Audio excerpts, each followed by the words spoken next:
माननीय श्रीकांत जी का मैं स्वागत करता हूं सभी प्रेस बंधुओं के सामने।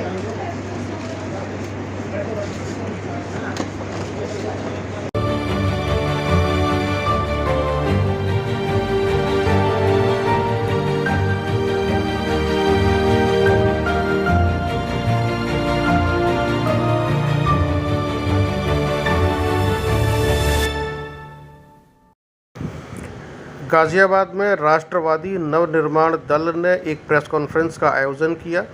प्रेस कॉन्फ्रेंस का उद्देश्य था लोकसभा चुनाव 2024 में मिली इंडिया गठबंधन को ऐतिहासिक जीत। जिस तरीके से उसने भारतीय जनता पार्टी को इस चुनाव में पटकनी दी, खास तौर से वो उत्तर प्रदेश में इंडिया गठबंधन और यानी कि समाजवादी पार्टी का एक बेहतरीन प्रदर्शन रहा। जिस तरह से उसने सीटें जीती, उसको लेकर राष्ट्रवादी नवनिर्माण दल कहता है कि यह उसके सहयोग के कारण ही हो पाया। जिस तरीके से उसने भारतीय जनता पार्टी का विरोध किया, उसका फ़ायदा इंडिया गठबंधन को मिला है। इसी को लेकर एक प्रेस कॉन्फ्रेंस का आयोजन राष्ट्रवादी नवनिर्माण दल ने गाज़ियाबाद में किया। उनका उद्देश्य था उपचुनाव को लेकर रणनीति बनाना और उसकी घोषणा प्रेस के सामने करना। आइए सुनते हैं क्या कह रहे हैं श्रीकांत त्यागी। और यही हालात करीब 55,000 वोटों ने कैराना के अंदर इंडिया गठबंधन को अपनी वोट देने का काम किया। इसके साथ ही साथ बिजनौर लोकसभा जो बड़ी ऐतिहासिक लोकसभा इस बार होने वाली थी, वहां करीब त्यागी समाज का 1,22,000 वोट पे जो अपनी पकड़ पार्टी की राष्ट्रवादी नवनिर्माण दल की है, वहां भी हमने अपना प्रत्याशी जो चुनाव जीतने वाले थे, उनका पिछली बार वहां से मलूक नागर गठबंधन के प्रत्याशी थे और बसपा, सपा और रालोद का गठबंधन था।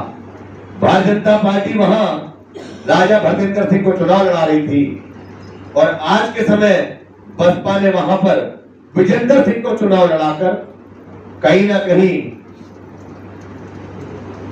जो गठबंधन इंडिया गठबंधन को मिली करारी जीत के लिए, या फिर यूं कहें कि भारतीय जनता पार्टी को करारी शिकस्त देने के लिए राष्ट्रवादी नवनिर्माण दल के कार्यकर्ताओं ने ज़मीनी स्तर पर काम किया और त्यागी समाज के विरोध और आक्रोश की खामियाजा भारतीय जनता पार्टी को उठाना पड़ा है। जिसको लेकर श्रीकांत त्यागी ने सीटवार सभी ब्यौरा प्रस्तुत किया और बताया कि कहाँ किस सीट पर कितना नुकसान राष्ट्रवादी नवनिर्माण दल ने भारतीय जनता पार्टी को पहुंचाया और उनके प्रत्याशियों को हार का मुंह देखना पड़ा है। इसलिए राष्ट्रवादी नवनिर्माण की दल की वजह से ही भारतीय जनता पार्टी को हार का सामना करना पड़ा। राष्ट्रवादी नवनिर्माण दल के प्रदेश महासचिव बीपी त्यागी ने भी प्रेस से बातचीत की और उनके सवालों का जवाब दिया। अखबार में अपना एक नोट भी लिखा था कि जो मंदिर का उद्घाटन हुआ है वो ठीक नहीं था, उस पर गुंबद नहीं था और इलेक्शन से पहले ही हनुमान जी की प्रतिमा खंडित हो गई थी, उनका एक हाथ टूट गया था। अगर वो अखबार की जो मेरा राइटअप है उसको देखेंगे आप, मैंने उसी वक्त बोला था कि ये अच्छे संदेश नहीं है। इसलिए यहाँ से हारे हैं मोदी जी, और जो उन्होंने धोखा दिया है अयोध्या वासियों को, पूरा अवध इसलिए हारे। डॉक्टर साहब, एक चर्चा है कि डॉली शर्मा आपसे मिलने नहीं आई इसलिए हार गई। नहीं, देखिए, जो डॉली शर्मा जी हैं उनसे तो हमारा कोई ताल्लुक नहीं था। उन्होंने फ़ोन जरूर किया था, लेकिन जो विनीत हैं, जो अध्यक्ष हैं गाजियाबाद के, उनसे फ़ोन पे हमारी बात हुई थी, पर ऐसा कोई समर्थन वाली बात हमने किसी को नहीं किया था। उपचुनाव के लिए आप कितना तैयार हैं? बिल्कुल बताइए। मिलता है तो वो देखिए, ये जो मुद्दा है ये पार्टी का मुद्दा है, ये पार्टी का मुद्दा है। कोई एक आदमी से पार्टी नहीं बनती है।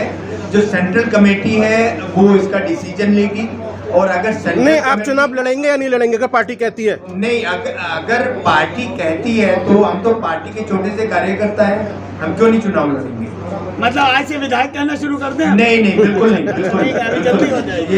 ये पार्टी का जो सेंट्रल कमेटी है वो डिसाइड करेगी। डॉक्टर साहब, चर्चा है कि इस बार विधायक चुनाव के लिए महानगर अध्यक्ष संदीप शर्मा दावेदार हैं। अगर वो खड़े होते हैं तो क्या आपकी पार्टी में टक्कर दे पाएगी? वो देखिए, मैं आपको 2-3 मुद्दे बता देता हूँ, आप समझ लीजिए उन बात को। माननीय सुप्रीम कोर्ट ने 1988 में बोला था कि सबको पीने का पानी मिलना चाहिए। आज की तारीख में सबको गंदा पानी मिल रहा है। 126 जगह शहर में गंदा पानी है। आप सब लोग भी छापते हैं, देखते हैं। माननीय सुप्रीम कोर्ट के आदेश की अवहेलना हो रही है। दूसरी बात, अस्पताल में आईसीयू के बिना ऑपरेशन नहीं होना चाहिए। ये माननीय सुप्रीम कोर्ट ने 2017 में 8 सितंबर को वर्डिक्ट दिया था। 6 साल हो गए हैं, लेकिन अभी तक यहाँ पर आईसीयू का कहीं नामो निशान नहीं है। तो माननीय सुप्रीम कोर्ट के 2 अवहेलना की गई है। जिस भारतीय जनता पार्टी को माननीय सुप्रीम कोर्ट का आदर करना नहीं आता है, हम जन जन तक वो बात पहुंचाएंगे कि जमीनी स्तर पर कोई काम नहीं हुआ है। स्कूल जो महिलाओं के लिए बना था हिंडन विहार वार्ड 17 में, आप सब लोगों को पता होगा, उसमें उसको लीज पे दे दिया गया है। उसमें रोडी कुट रही है, वहाँ इतना पोल्यूशन फैल रहा है। वो मिलना था लड़कियों को। ये कहते हैं कि बेटी पढ़ाओ बेटी बचाओ।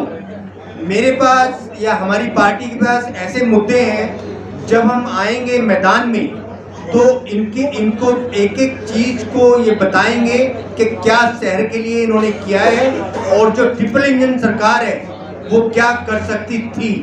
डॉक्टर साहब, आपने हमेशा अतुल गर्ग से सवाल पूछे, 30 सवाल भी आपके फेमस हैं गाजियाबाद में। अब तो वो सांसद बन गए, अब भी आपकी मुहिम जारी रहेगी सवाल पूछने की? हमेशा जारी रहेगी। अतुल गर्ग ने कोई काम नहीं किया है और ना अभी भी करेंगे, मैं गारंटी दे रहा हूँ। गारंटी आपकी? हाँ, मेरी गारंटी है। और ये अगर काम नहीं होगा तो हमारी पार्टी हमेशा ये सवाल करेगी, सवालों का जवाब ढूंढने की कोशिश करेगी। अगर जवाब नहीं मिलेंगे, आपने देखा होगा कि जो वैक्सीनेशन है रेबीज का, वो हमारे अस्पताल से सुचारू रूप से चल रहा है, लेकिन इन लोगों ने नहीं चलाया है। एनडीए गठबंधन की 26 सीटें घटी हैं, श्रीकांत जी कह रहे हैं उसका सिरे भूमिहार समाज को जाता है, क्या कहेंगे? गारंटी मोदी जी जैसी तो नहीं होगी? मोदी की तरह गारंटी तो नहीं होगी? नहीं, मोदी वाली गारंटी नहीं, हमारी पार्टी का विचार उनसे बिल्कुल अलग है। चलिए ठीक है। डॉक्टर साहब, एक अंतिम सवाल।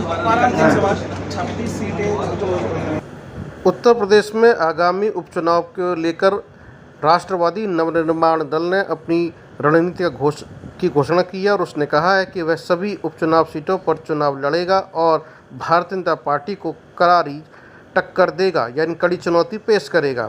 ऐसे में गाजियाबाद की शहर विधानसभा सीट पर, जो कि अतुल गर्ग के सांसद बनने के बाद खाली हुई है, उस पर भी वह चुनाव लड़ेगा। लेकिन उसने ये स्पष्ट नहीं किया है कि यहाँ से कौन व्यक्ति प्रत्याशी होगा, क्योंकि डॉक्टर बीपी त्यागी को लेकर अटकलें लगाई जा रही थी। लेकिन श्रीकांत त्यागी ने कहा अभी घोषणा नहीं करेंगे, चुनाव से कुछ समय पहले ही घोषणा करेंगे। अब देखना होगा राष्ट्रवादी निर्माण दल कैसा चुनाव